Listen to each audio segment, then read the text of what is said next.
Mesdames, Mesdemoiselles, Messieurs, frères et sœurs, chers amis, bonsoir.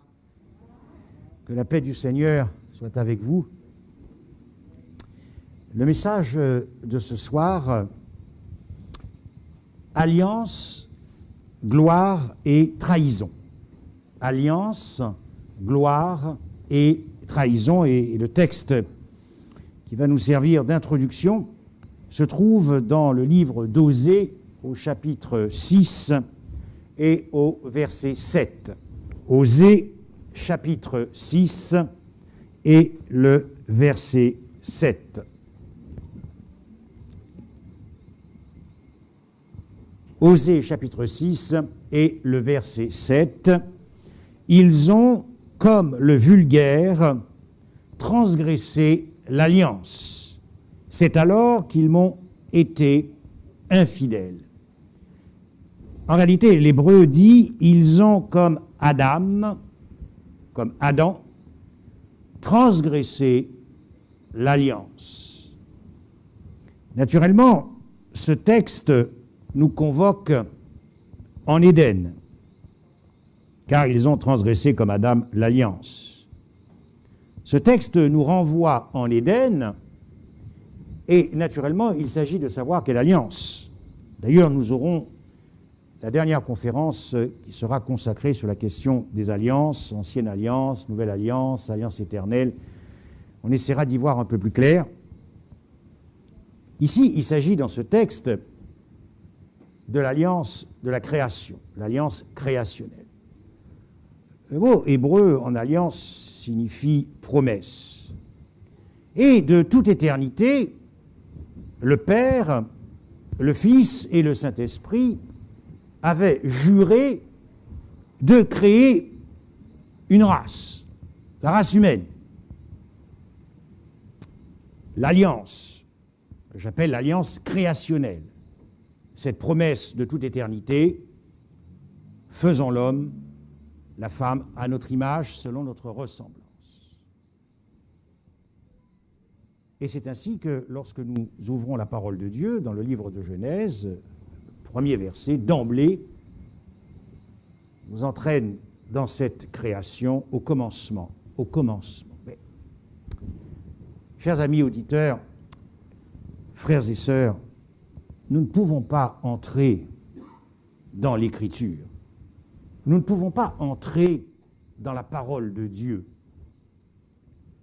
Nous ne pouvons pas entrer dans une relation avec Dieu sans se poser la question « Pourquoi la race humaine a-t-elle été créée ?» Sinon, nous suivons Christ comme des toutous, sans intelligence, sans enthousiasme, sans fascination, sans émerveillement. Parce qu'un jour, vous avez entendu un pasteur ou un laïc vous dire « Si tu ne te donnes pas à Christ et que tu sors d'ici, eh bien, tu peux te faire renversé par une voiture. » Et nous avons ainsi, en quelque sorte, motivé la foi des uns et des autres en misant, en investissant sur Christ comme étant simplement une police d'assurance vie. Ça ne marchera pas. Et dans les temps qui viennent, ça ne marchera certainement pas. Non, nous ne pouvons pas entrer dans la foi. Nous ne pouvons pas nous engager avec Dieu. Nous ne pouvons pas nous engager dans l'amour sans connaître les raisons pour lesquelles vous et moi, nous avons été créés. Nous avons été créés, la dernière race, alors qu'il y avait déjà dans l'univers, depuis l'éternité, des milliards d'êtres célestes. Des anges, Paul nous dira qu'il y a des multitudes de corps célestes. Alors pourquoi Dieu a-t-il créé, selon sa volonté, au temps marqué, l'homme, c'est-à-dire toi, moi, nous, la race humaine. Nous sommes habitués à cette parole de Dieu, encore que Jésus disait aux pharisiens, oui, vous sondez les Écritures, parce qu'elles donnent la vie éternelle, mais vous ne me connaissez pas. Vous sondez les Écritures, mais vous ne me connaissez pas. Dieu ne veut pas que nous soyons comme des toutous. comme des êtres intelligents et qui savent pourquoi ils adorent Dieu. Pourquoi, lorsque nous nous agenouillons et que nous adorons Dieu, pourquoi? Vous savez, si quelqu'un ne connaît pas cette parole, vous lui donnez une Bible, ne connaît pas Dieu, n'a jamais entendu parler de Dieu, et se met à lire la Bible du début jusqu'à la fin. Il ne croyait pas en Dieu, il ne connaissait absolument rien de Dieu, ni des histoires dans l'Écriture. Qu'est-ce qu'il vous dira? Voici ce qu'il vous dira. C'est étrange. Quand j'ai lu ce livre, on ne parle que de l'homme. C'est quand même frappant, ça. C'est-à-dire, j'ai le sentiment, vous dira, j'ai le sentiment que, finalement, il n'y a que l'homme qui existe dans l'univers. La parole de Dieu, nous savons bien évidemment qu'il y a quand même des passages qui nous parlent du conflit cosmique, des êtres célestes déchus, des anges, des autorités dans les lieux célestes. Mais ça représente quoi dans l'Écriture? Ça représente quoi? 1%? 2%? Vous avez déjà là un premier message qui est puissant. C'est que Dieu a pour la race humaine un amour spécial. Un amour spécial qu'il n'a pas pour les autres êtres célestes. Alors je vous propose ce soir, avec ce thème, alliance, gloire et trahison, de voir 3 raisons. Il y en a plusieurs, mais je vais m'arrêter sur les 3 raisons essentielles pour lesquelles tu as été créé, pour lesquelles nous avons été créés, pour lesquelles la race humaine a été créée. Et malgré la trahison, Dieu n'a jamais regretté d'avoir créé l'homme, puisque c'est dans l'homme, c'est-à-dire Christ, que le conflit cosmique a été réglé. Il a été réglé sur cette terre. C'est sur cette terre que l'univers a été sécurisé en la personne de Jésus-Christ, l'homme. C'est pour ça qu'il y aura un déménagement au moment marqué où le centre de l'univers sera la terre. Au renouvellement de chaque chose, le ciel descendra sur la terre et Dieu et l'agneau viendront vivre sur cette terre, car c'est ici, sur cette terre, que le conflit cosmique a été réglé. Aux origines, pour comprendre la création, il faut comprendre que Dieu est d'abord alliance. Dieu est d'abord alliance. Dieu est d'abord un être alliantiel. Je vous rappelle que alliance signifie aussi s'unir, s'allier. Quand je dis que Dieu est un être alliantiel, Elohim est un être pluriel où les 3 personnes existent comme un seul Dieu. Un être communautaire, une famille divine, le Père, le Fils, le Saint-Esprit, un cercle divin, un trio divin, uni et fondé dans l'agapé. Et il faut remonter avant même les temps éternels, où il n'y avait ni cosmos ni univers, où il n'y avait que la divinité. Il faut imaginer ce cercle divin, ce trio divin, fondé sur un puissant courant d'amour agapé. C'est-à-dire que dans la famille divine, le Père ne vit que pour le Fils. Le Père fait les délices du Fils. Le Père n'existe que pour le Fils. Le Fils que pour le Père. Et pareil avec le Saint-Esprit. Vous voyez, ce puissant courant d'amour qui unit de toute éternité la famille divine. Et lorsque nous parlons de cet amour agapé, il faut aussi, ce que nous ignorons, nous parlons ici de la perfection de l'amour. Nous parlons ici de la plénitude de l'amour. Nous parlons ici de la totalité de l'amour, de la pureté de l'amour. Le manque vient, le désir vient quand il y a un manque. Il n'y avait pas de manque pour la divinité. Lorsque vous vivez la plénitude de l'amour, il n'y a pas de manque. L'homme n'a pas été créé pour combler un manque, un désir de Dieu, non. Mais tout cet amour divin qui a été accumulé de toute l'éternité, tout cet amour divin partagé entre le Père, le Fils et le Saint-Esprit, de toute éternité, s'est déversé sur la race humaine à la création. Ça donne des frissons, ça. Ça donne des frissons. Si nos cœurs pouvaient saisir à quel point nous sommes aimés, cela fait longtemps que Jésus-Christ serait revenu. Est-ce que vous imaginez l'accumulation de cet amour de toute éternité et qui s'est déversé, qui s'est centré sur l'homme?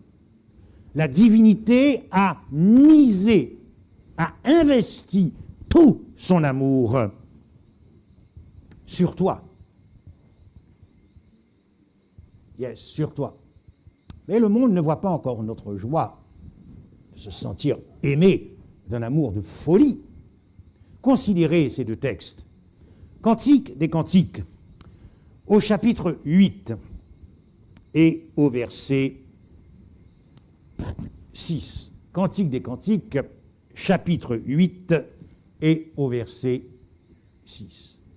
Mets-moi comme un sceau sur ton cœur, comme un sceau sur ton bras, car l'amour est fort comme la mort. Alors, à propos de cela, je vous annonce tout de suite que demain soir, le message, c'est de la bombe atomique. Si vous avez des amis qui ne connaissent pas Dieu, si vous avez des amis qui ont un problème avec Dieu, si vous avez des amis qui détestent Dieu, demandez-leur de se connecter et qu'ils écoutent le message de demain soir. La jalousie est inflexible comme le séjour des morts. Ses ardeurs sont des ardeurs de feu, une flamme de l'Éternel. Les ardeurs d'amour, rien que pour toi.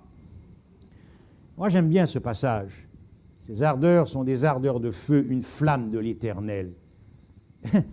C'est-à-dire que l'amour que Dieu a pour toi atteint tellement des degrés de température que cet amour finit par s'enflammer. Et oui, si Dieu a accumulé durant toute éternité tout cet amour sur la race humaine, il faut comprendre que ça finit par s'enflammer. Prenons un autre texte dans Daniel 7. Daniel 7 et le verset 10, où l'on parle également de fleuve de feu qui coulait et sortait de devant lui. Ce fleuve de feu, c'est rien que de l'amour pour la race humaine. Lorsque nous avons des pluies torrentielles, ces pluies font souvent déborder les courants d'eau, les rivières, les fleuves. Ici, c'est un débordement d'amour, un trop-plein d'amour pour la race humaine, parce que Dieu nous aime d'un amour spécial. Vous l'avez compris, la première raison pour laquelle nous avons été créés, lorsque nous disons que Dieu est amour, il faut que cela touche notre cœur, parce que si nous ne sommes plus touchés par cela, eh bien, permettez-moi de vous dire que les carottes sont cuites pour vous et pour moi. Le problème, c'est que nous avons tellement dit que Dieu est amour, sans rentrer dans les profondeurs de cet amour, sans faire la démonstration, mais qu'est-ce que c'est que cet amour? Qu'est-ce que cet amour a dans le ventre? C'est ce que nous verrons à partir de demain soir. Mais ce soir, je voudrais vous dire que Dieu est amoureux de la race humaine. Amoureux. Et considérez cet amour comme un amour exclusif. Lorsque Dieu t'aime, il t'aime comme si tu es le seul être qui existe sur la terre. Son amour est exclusif. Tu es aimé à titre privé. Tu es aimé personnellement. Tu es aimé individuellement. C'est la première raison pour laquelle Dieu a créé la race humaine. Vous comprenez, cela agit dans nos cœurs et dans la qualité de notre relation avec Christ. Quand vous avez un être qui est à ce point amoureux de vous, comment pensez-vous, avec toute la délicatesse et toute la sensibilité de son amour pour vous, comment pensez-vous qu'il réagirait si, le matin, vous vous levez et au bout de 5 minutes, c'est terminé, et voilà, permet que je puisse passer une bonne journée, et terminé. Non, l'amour est offensé. Quand je dis que Dieu est amoureux de toi, ça veut dire que la joie profonde de Dieu, c'est de relationner avec toi. C'est ce que Dieu veut. Comprenez que si nous bâclons les moments, ou si même ces moments, vous les trouvez fastidieux, si vous ne trouvez aucune joie, si vous êtes en train de prier, mais que vous n'êtes même pas dans la prière, parce que vous pensez déjà à autre chose, ou si vous dites, oh là là, il faut faire le culte avec les paroles, comment pensez-vous comment pensez-vous que réagit l'amour? Est-ce que nous faisons preuve de délicatesse avec Dieu? Car Dieu connaît nos cœurs. Si nous bâclons les moments que nous avons avec lui, si ce sont des moments, si vous enfermez Dieu dans un agenda, si vous enfermez Dieu dans votre agenda comme un rendez-vous avec quelqu'un d'autre le matin à telle heure, peut-être le midi pour ceux qui sont peut-être encore plus amoureux, et puis le soir, puis... Non, nous ne savons pas à quel point nous sommes aimés. Dieu est un être relationnel. Dieu est en quête de relation. C'est pour cela que tu as été créé. Dieu est un être de fréquentation. Vous imaginez, même dans le rapport le plus intime que nous pouvons avoir dans le mariage, et si nous bâclons ces moments, la femme est frustrée, le mari est frustré. Comprenez? Mais avec Dieu, c'est un être. Ce n'est pas que de la doctrine, Dieu. Dieu, c'est un être. Un être qui pleure, un être qui souffre, un être qui est aussi rempli de joie. Vous voyez, quand vous vous agenouillez, il faut considérer que Dieu vous a amené dans une relation amoureuse. Pas simplement parce que si vous ne priez pas, vous allez culpabiliser. Ça n'intéresse pas Dieu, ça. Dieu est un être social. Dieu est un être sociable. Lorsque je vous dis que Dieu a investi tout son amour sur l'homme, c'est vraiment pas de la rigolade, et nous verrons ça à partir de demain soir. Mais commençons à y rentrer doucement. L'incarnation de Jésus-Christ, l'incarnation de Dieu en la personne de Jésus-Christ, a dévoilé à l'univers combien tu as été aimé à la création. Dieu va nous démontrer les conséquences de l'accumulation de tout son amour d'éternité investi dans la race humaine. Lorsque, dans les eaux du Jourdain, une voix se fit entendre des cieux. Celui-ci est mon fils bien-aimé, en qui j'ai mis toute mon affection, tout mon amour. Vous savez, en réalité, ce témoignage qui vient du ciel, c'est un témoignage qui t'a été rendu personnellement. Dieu n'a pas eu honte devant l'univers, devant les mondes habités, devant le cosmos, devant les autorités qui sont dans les cieux. Dieu n'a pas eu honte de te rendre ce témoignage. Paul dira que nous sommes des enfants d'adoption par Jésus-Christ dans Éphésiens 1. Mais dites-moi, je voudrais m'adresser ici particulièrement aux jeunes et ceux qui nous écoutent peut-être sur Internet. Vous entendez beaucoup de choses sur les réseaux sociaux, sur les médias, à la télévision, à la radio. Je ne sais pas ce que vous écoutez. Je ne sais pas si vous faites attention à ce que vous regardez, à ce que vous écoutez pour la gloire de Dieu. Mais considérez ceci. Avez-vous déjà entendu des paroles plus merveilleuses que celles-là? Ce ne sont pas des paroles qui viennent de la terre. Ce sont des paroles qui viennent du ciel. Et ce sont des paroles qui ne viennent pas de n'importe qui. Ce sont des paroles qui viennent d'un être immortel, le seul être immortel qui existe dans l'univers. Ces paroles viennent de Dieu.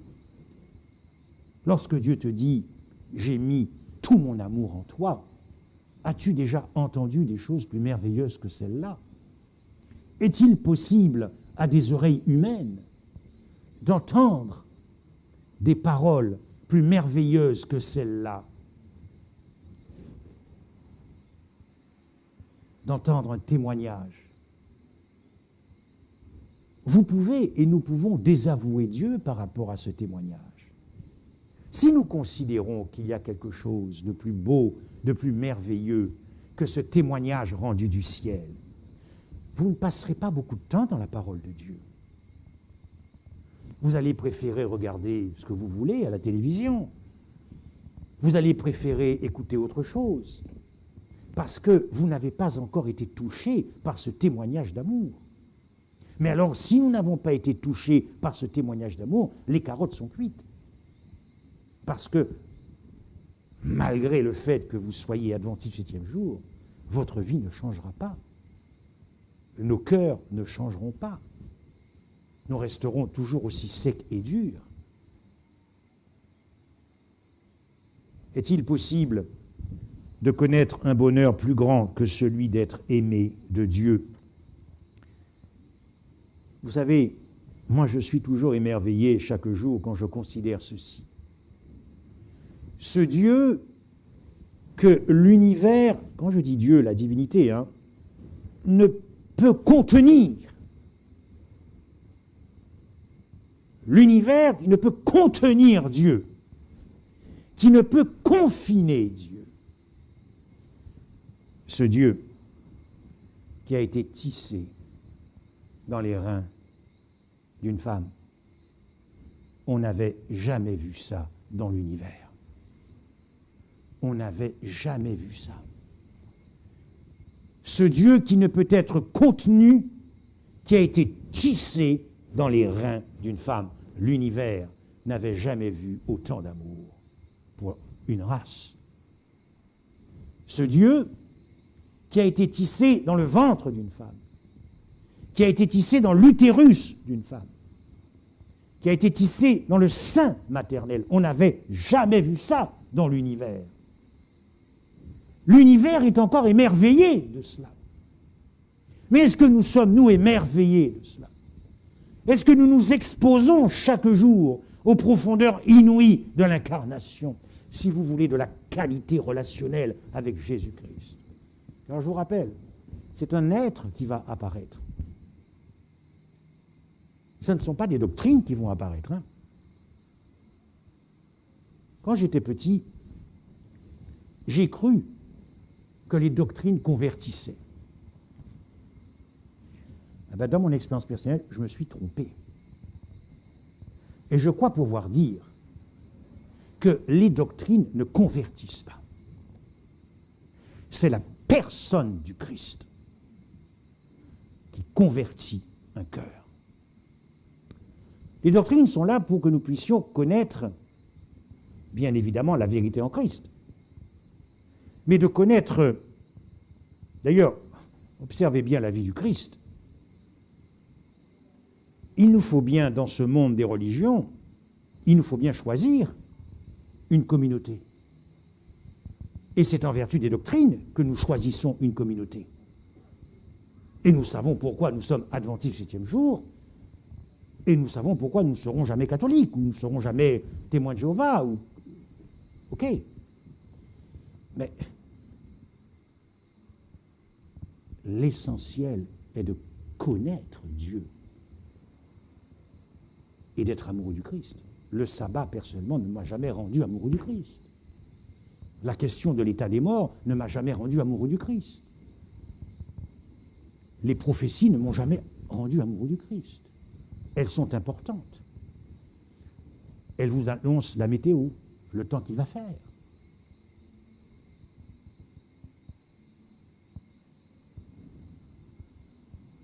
Alors si nous ne sommes pas émerveillés par ce nourrisson à la mamelle, vous imaginez lorsque l'univers a vu ce Dieu devenir un bébé à la mamelle de sa mère, mais on n'avait jamais vu autant d'amour pour une race qui ne méritait pas autant d'amour. Car le texte nous dit que Adam a manifestement transgressé cette alliance créationnelle et a déshonoré Dieu et a entraîné la chute de Dieu, car c'était un échec pour Dieu lors de la chute d'Adam. Ce Dieu qui, dans les entrailles de notre humanité, nous a tirés à lui, dira le prophète Osée, par des liens humains, par des cordages d'amour qui ne peuvent jamais se rompre. Il y a quelque chose aussi qui m'étonne chaque jour. Comment cette nature divine, et nous reviendrons là-dessus aussi, qui est pure, d'une sainteté absolue, d'une pureté absolue, comment cette nature divine a pu s'unir à notre nature déchue, corrompue et dépravée, et je dirais que la greffe a prise. Mais c'est incroyable ça. Il a fallu vraiment que Dieu souffre dans son incarnation. Il a fallu vraiment que l'amour supporte tout, comme nous dit l'apôtre Paul. C'est un verset, il y a un chant là-dessus, hein, l'amour supporte tout. Vous savez, moi, quand je dis à Dieu, écoute Seigneur, excuse-moi, je veux bien chanter ce chant, mais je ne suis pas encore là-dedans. L'amour supporte tout. L'incarnation a démontré tout cet amour investi sur l'homme, sur la race humaine. Il n'y a pas eu de rejet de notre humanité déchue. À la création, les entrailles de Dieu ont bouillonné d'amour pour la race humaine, se sont enflammées d'amour pour la race humaine,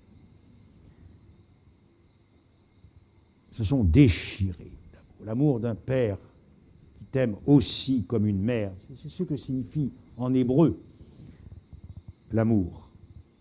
Autrement dit, vous l'avez compris, la première raison pour laquelle nous avons été créés, c'est parce que Dieu est amoureux de chaque être humain, et la croix le démontrera, mais c'est aussi pour savourer Dieu. Nous avons été créés pour savourer Dieu, pour goûter ce qu'est le bonheur, ce qu'est l'amour. Nous avons été créés pour l'amour. Cet amour que nous avons perdu en Éden.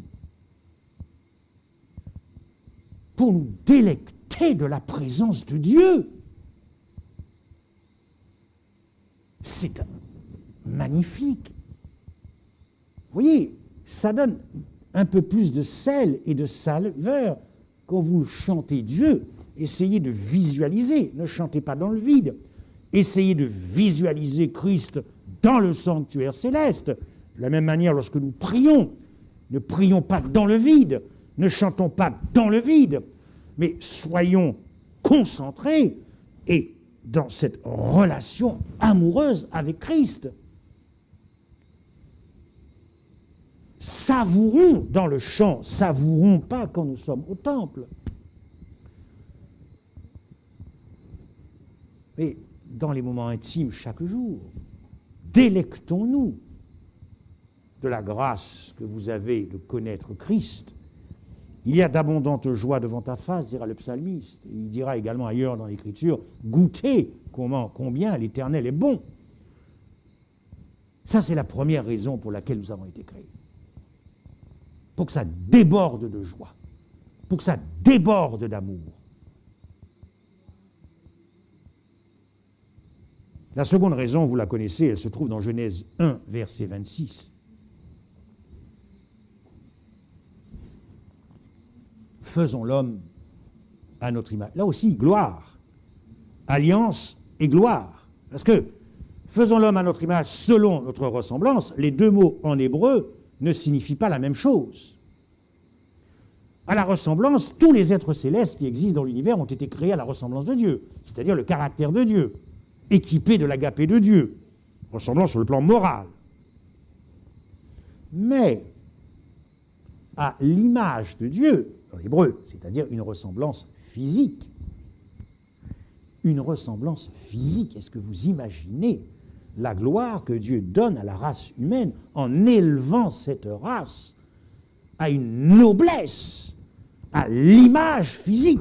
Deuxième raison pour laquelle nous avons été créés, à l'image physique. C'est-à-dire que l'image de Dieu était reproduite physiquement en Adam. C'est fou. Si nous ne sommes pas émerveillés par cela, je ne sais pas qu'est-ce qu'il faut pour être émerveillé par cela. L'image de Dieu était comme marquée dans l'homme. L'homme était, à la création, le reflet physique de Dieu. D'ailleurs, Madame Ellen White, cet écrivain du XIXe siècle que nous connaissons bien, dans Éducation, en parle de cette ressemblance physique. L'homme était l'empreinte physique. La version Chouraki dira la réplique de Dieu. Mais c'est quand même extraordinaire. C'est quand même extraordinaire. C'est-à-dire que lorsque Dieu regardait Adam et Ève, c'est comme s'il se voyait dans un miroir. Lorsque l'univers regardait Adam et Ève, l'univers voyait l'image de Dieu. Est-ce que vous voyez à quel point Dieu avait élevé notre race dans la gloire? Ce n'est pas pour rien que nous avons été créés alors qu'il y avait déjà des milliards d'êtres célestes qui existaient. Et ainsi, c'est comme si Dieu avait trouvé son vis-à-vis. C'est fou. L'homme faisait partie de la famille divine, et l'homme entrait dans le cercle divin. Dieu veut encore faire de toi son compagnon, son ami intime,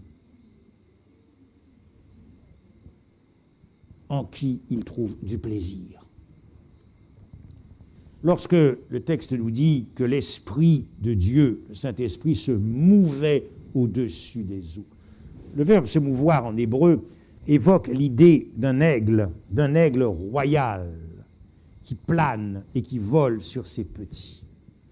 Comme si ici l'univers retenait son souffle, quelque chose de prodigieux allait s'accomplir après l'éternité du passé, quelque chose de prodigieux, comme si le Saint-Esprit annonçait à l'univers qu'une race royale allait sortir de la poudre, allait sortir de la cendre, allait sortir de l'argile rougeâtre, allait sortir du néant, allait sortir de l'inexistence, un homme à la ressemblance de Dieu. Wow. Franchement, pas besoin d'aller au cinéma, pas besoin de regarder la télévision. Quand vous êtes ébloui par la splendeur de l'Évangile, tout ça vous paraît, comme dit l'apôtre Paul, des ordures. Des ordures. Yes. Comme si cet esprit portait en lui-même cette alliance, faisant l'homme à notre image. Il y a un texte que je n'avais pas prévu, mais il se trouve dans Proverbe 8. Il faut que j'avance, mais je tiens quand même à vous montrer ce passage. Dans Proverbe 8, je ne vais pas tout lire, à partir du verset 27 à 31, mais je ne vais pas tout lire.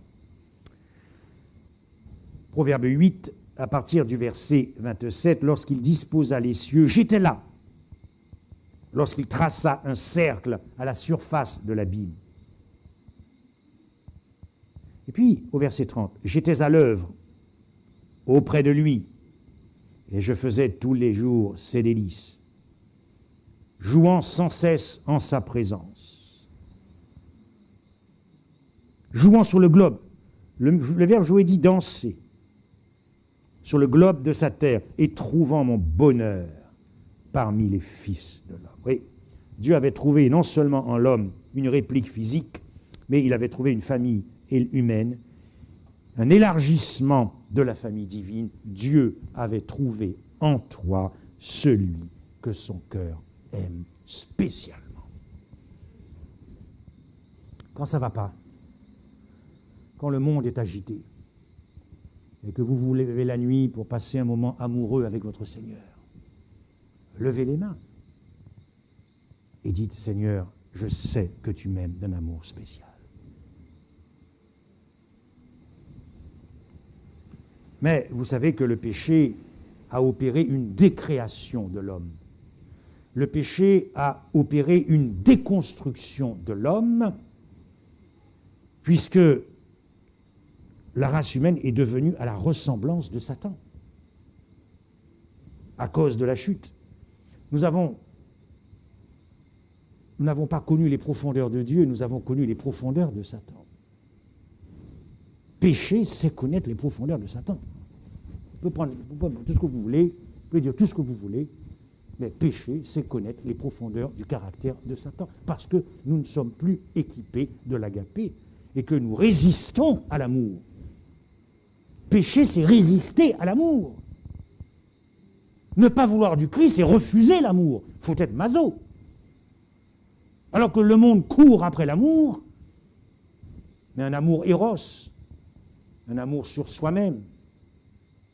Refuser Christ, c'est refuser l'amour.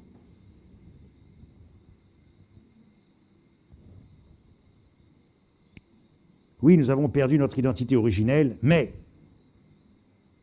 quand Dieu a ses raisons pour créer, il aura toujours le dernier mot. Dieu a toujours le dernier mot, parce qu'il est rempli d'amour et de justice. Et c'est la raison pour laquelle il est dit, dès les tout premiers versets, qu'il y avait des ténèbres à la surface de la terre. Symboliquement, ces ténèbres représentent aussi une réalité. Car n'oubliez pas que Apocalypse 12 nous dévoile que l'armée des anges déchus a été précipitée sur la terre. Donc là, il y avait déjà comme une anticipation de la résistance des ténèbres à ce que la lumière puisse jaillir. Mais si dans la création la lumière a jailli, lorsque Dieu a le dernier mot, ça veut dire que l'incarnation du Christ a redonné à la race humaine une nouvelle image. Nous verrons ça avec le deuxième Adam. Ce que Dieu veut que tu crois, que je crois, par la foi. Ce que Dieu veut, c'est que tu crois en l'image qu'il a de toi. C'est-à-dire, cette image de la création d'Adam en Éden, elle a été retrouvée dans le deuxième Adam, en Jésus-Christ. Et nous étions tous dans le deuxième Adam. Car pour Dieu, nous le verrons, dans l'histoire humaine, il n'y a que deux hommes. Le premier Adam et le deuxième Adam. Notre existence se définit toujours par rapport à ces deux êtres. Nous étions dans le premier, nous sommes passés tous dans le deuxième. Dieu veut que tu te vois comme il te voit. Et Dieu désire que tu bâtisses ta vie par la foi sur la vision que Dieu a de toi. C'est-à-dire qu'en Christ, tu es parfait. C'est sur cette vision que nous devons bâtir et relationner avec Dieu. Et au fil des mois, au fil des années, à force de nous exposer à la manière dont Dieu veut que nous nous voyions, nous finissons par devenir ce que nous avons déjà été en Christ il y a 2000 ans. La troisième raison pour laquelle Dieu nous a créés, permettez-moi de lire une citation de Mme Ellen White dans la revue adventiste du 24 février 1874. Moi, je trouve ça vraiment très impressionnant comme citation. Et ça change beaucoup la relation avec Dieu. En créant l'homme à son image, il était dans l'intention de Dieu de créer un ordre nouveau et distinct dans l'univers. Et la raison pour laquelle Dieu décida de créer un ordre nouveau, c'était pour donner à l'ensemble de l'univers une vue approfondie de sa propre nature et de son caractère propre. Que l'univers ait une plus grande compréhension du caractère de Dieu. Ça, c'est béton comme citation. N'est-ce pas? Vous êtes d'accord ou pas? Yes. Si l'homme avait accepté de mettre toutes ses facultés au service du Seigneur, Il aurait été ainsi l'outil par lequel Dieu aurait fait cette démonstration d'amour et de caractère à tout l'univers.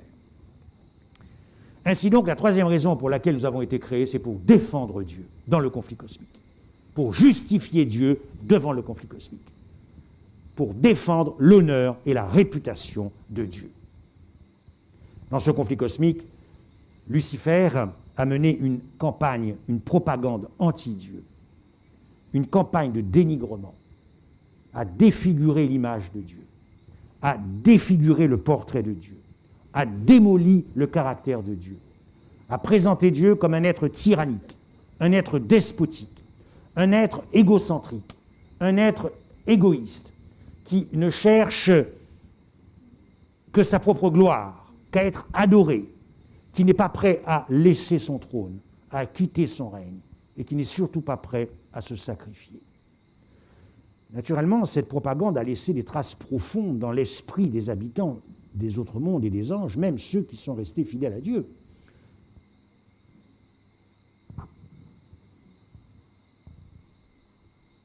Soupçons, critiques, attaques, dénigrement, médisance.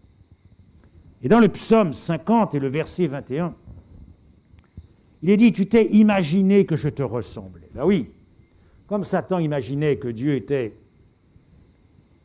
celui que je viens de vous présenter, Satan s'est dit « Je vais aussi devenir comme Dieu, je vais m'élever aussi ». Et observez bien ce que Dieu dit. « Mais je vais te reprendre et mettre tout sous tes yeux ». Qu'est-ce que Dieu allait mettre sous les yeux de Lucifer pour le reprendre? La race humaine. Toi, pour reprendre Lucifer. C'est chaud, n'est-ce pas? Ça fait réfléchir, n'est-ce pas? Mais c'est bon de savoir qu'on a été créé pour défendre Dieu.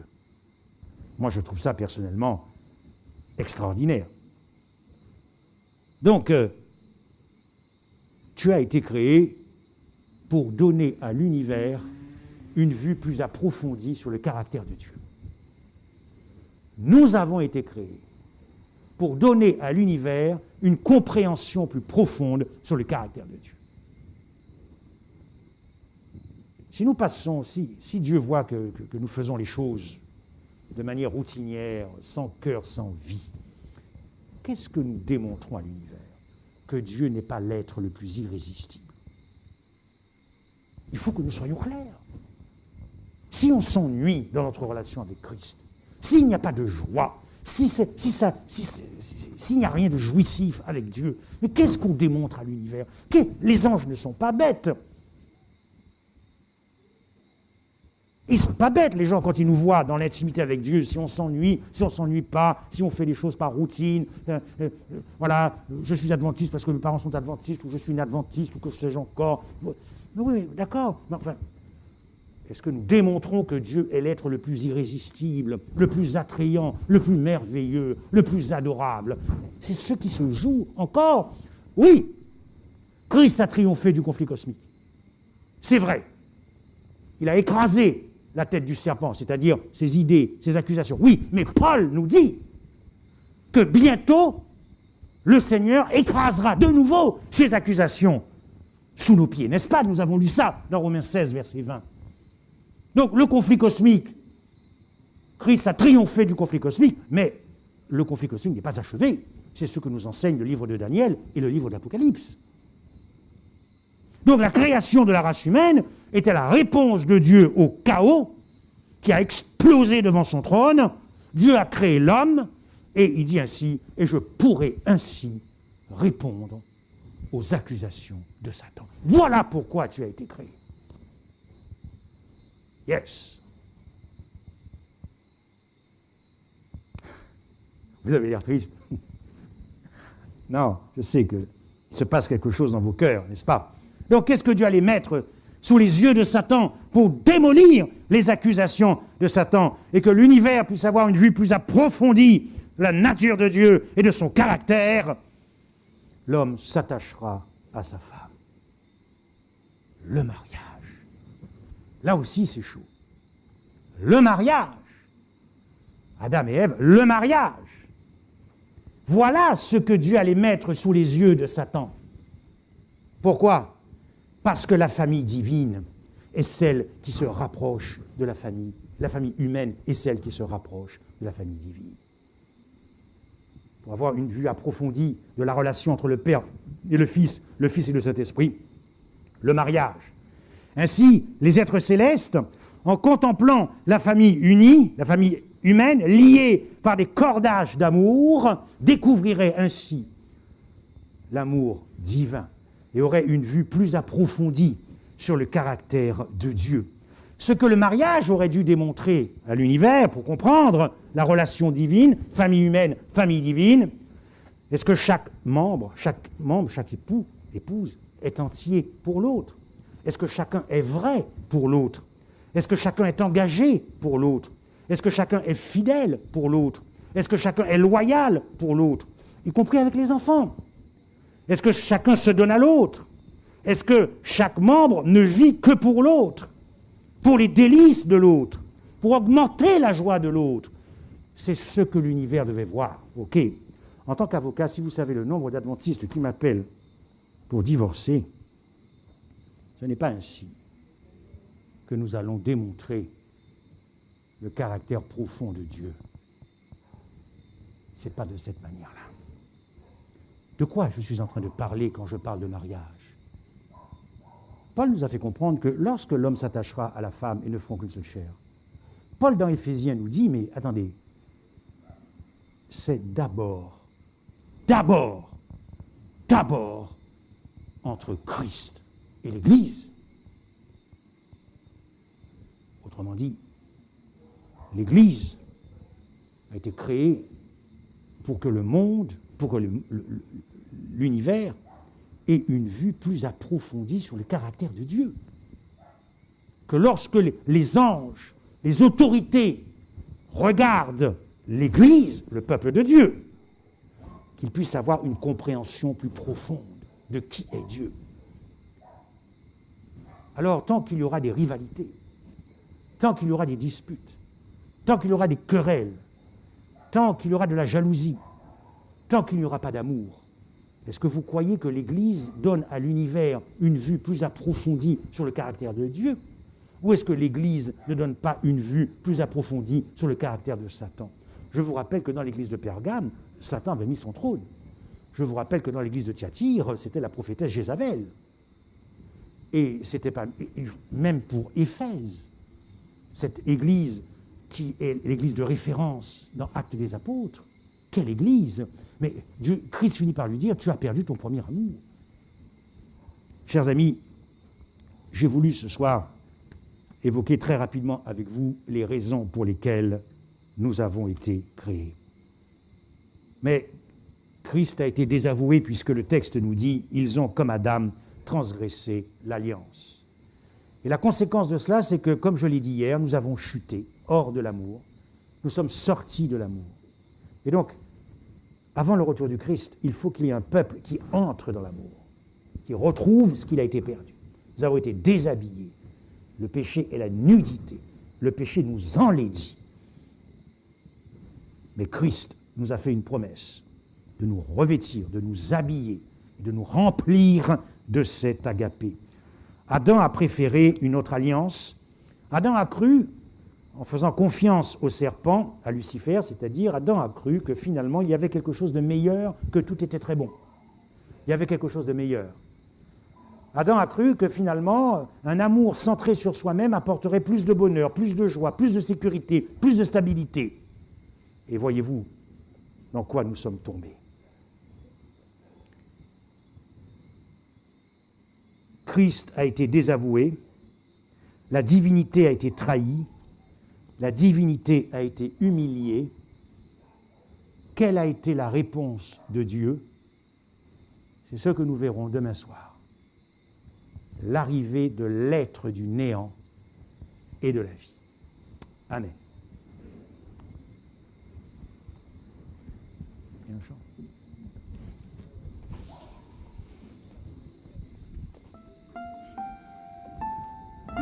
Je vous inviterai à vous tenir debout afin d'entendre le chant-thème.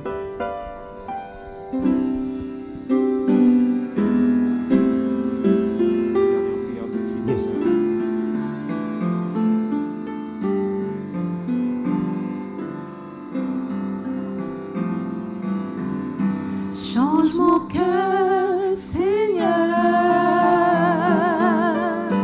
et purifie-moi. Change mon cœur, Seigneur, que je sois comme toi. Change mon cœur, Seigneur, et purifie-moi. Change mon cœur, Seigneur,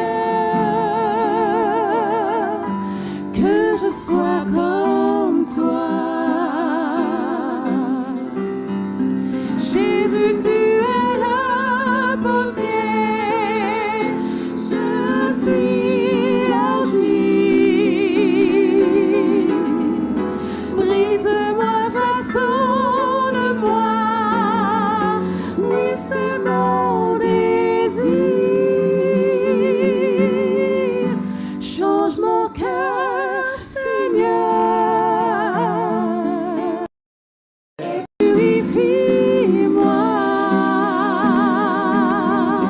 Change mon cœur, Seigneur,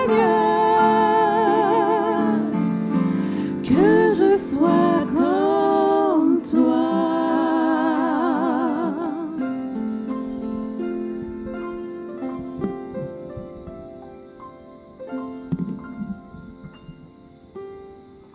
Prions le Seigneur. Que ton nom soit glorifié, Jésus, le prince des princes, le Fils de l'homme, d'une beauté extraordinaire, d'une douceur, d'une gentillesse, un regard à couper le souffle. Viens au secours de la dureté de notre cœur, Saint-Esprit. Viens au secours de la dureté de notre cœur. Et comme, Seigneur, tu avais soufflé le souffle, l'esprit sur tes disciples, tu leur avais ouvert le cœur pour qu'ils comprennent la beauté de la sainteté, la beauté de l'amour, la liberté en Jésus-Christ. Remplis-nous de ton esprit. Baptise-nous de ton esprit. Et que nous puissions sortir le cœur réchauffé par tant d'amour. Que nous puissions nous exposer à cet amour chaque jour. Que nous puissions fréquenter l'amour afin de devenir à ta ressemblance. Que nous puissions considérer chaque jour la qualité de relation que tu souhaites avec nous pour notre bonheur, pour notre joie. Ne permets pas que l'ennemi puisse ôter ces paroles dans nos cœurs et que nous puissions nous réjouir et que nos âmes soient dans l'allégresse, même quand ça ne va pas, et surtout quand ça ne va pas, que nous puissions lever les mains, chanter et te manifester notre amour et notre fidélité, quoi qu'il arrive, dans le nom du Christ. Amen. Donc je vous rappelle que demain soir à 17h45, le thème sera l'être de la mort et de la vie. Bonne soirée.